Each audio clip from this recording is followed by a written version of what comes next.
Suppose we are driving a car with velocity v and a wall is at the distance of s from the car.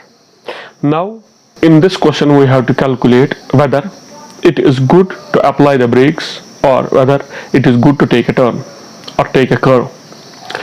In both the cases we will see what is the distance required to stop or what is the radius of the curve that we are going to take.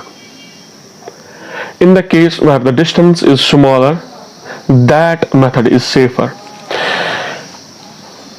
While we are going to stop, the frictional force between the tires and the road is going to provide the retarding force.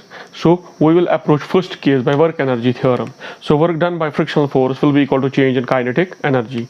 When we are moving with velocity v, so initial kinetic energy is 1 by 2 mv square. As it is going to stop, the final kinetic energy will be 0.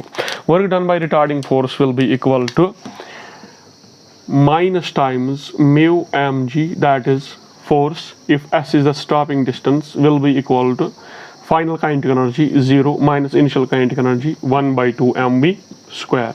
This minus and minus goes, m as m goes, so s will be equal to v square divided by twice mu into g, twice mu into g. In the second case, if we are going to make a turn or make a curve, the centripetal force will be provided by the same frictional force.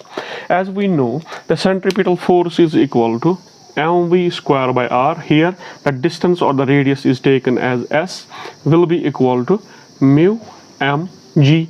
M and m cancels out, so s will be equal to v square divided by mu g.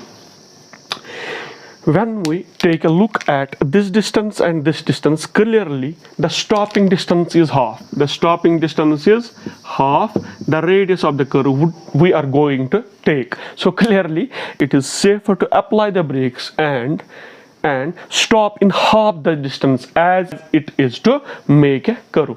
And second one, when we take a sharp turn, we have a risk of skidding.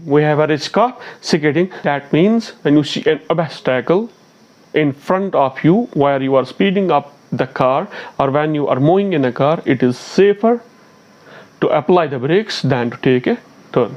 Okay, thank you.